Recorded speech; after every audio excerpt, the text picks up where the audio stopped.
Attorney General Pam Bondi on Saturday amid criticism over the Justice Department's handling of files related to Jeffrey Epstein. In a Truth Social post, Trump slammed MAGA supporters for attacking Bondi, calling her work fantastic. The controversy followed a DOJ and FBI memo claiming there was no evidence of an Epstein client list or blackmail material. The memo also reaffirmed Epstein's death by suicide and dismissed any cover-up. This finding angered figures like Elon Musk, Laura Loomer, and Jack Posobiec, who mocked Bondi. Bondi had previously claimed that a client list was on her desk, but later clarified it referred to broader Epstein-related documents. Internal tensions in the Trump administration are reportedly rising, particularly between Bondi and FBI Deputy Director Dan Bongino. The DOJ maintains that no further disclosures will be made, with sensitive materials kept sealed to protect victims. Epstein's death in 2019 continues to fuel conspiracy theories and lots of speculation. Now we're joined by Jim Rice. He's a professor of international law, joining us live from Vigan, Philippines. Thank you for joining us today. Good to see you.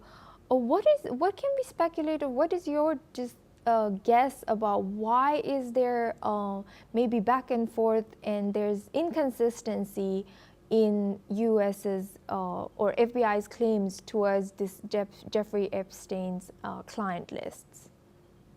Well, thanks for having me on. I think inconsistent is the word here.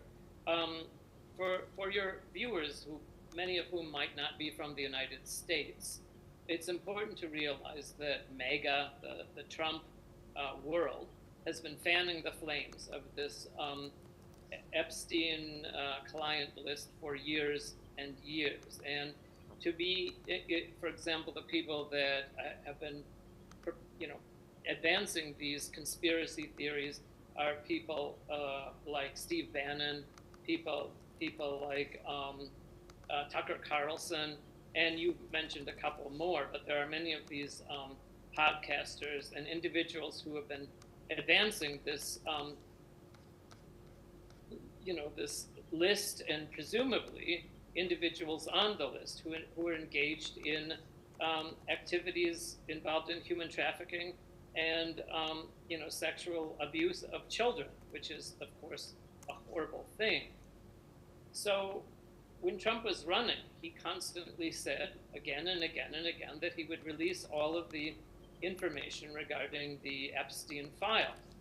So a few weeks ago, he did release some binders to some of the Trump-oriented influencers. But it turns out that in these binders, there was no information whatsoever. So the pressure continued on Trump world to release this information.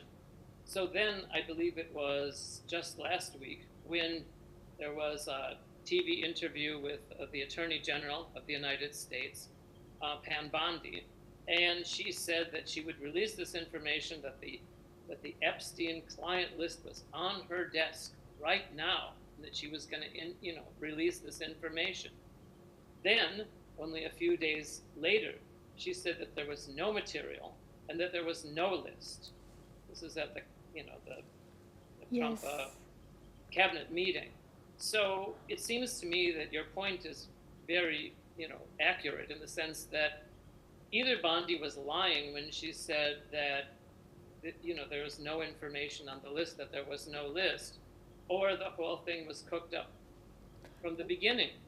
But the fact of the matter is that Trump and those around Trump have been fanning the flames of this conspiracy theory for years. And now, of course, those people who believe these theories, again, I don't really know, but the people who believe these theories are mostly Trump supporters. And so now Trump finds himself in an impossible situation because he's alienating some of the most fanatical of the Trump supporters. Yes, I would like to press on that how does this DOJ's handling of some sensitive Epstein-related files impact public trust in government's transparency and accountability, especially given ongoing conspiracy theories going viral. Well, you're absolutely right, and I just have to go back to my earlier point. Trump and the MAGA base and the influencers have been feeding off of these conspiracy theories. They've been pushing this for years. The fact of the matter is, of course, from the photographs that we have all seen, Trump and Epstein were very good friends for years and years. That Trump attended Epstein's parties. Trump went to Epstein's island, and the two of them were very good friends. And so, this can't be denied. Now, of course, Trump finds himself in the bad position of having to deny everything, even though he's the one who said that they were going to release all the information. Thank you very much, Jim Rice, for sharing that insight with us. Now we move on to our next news.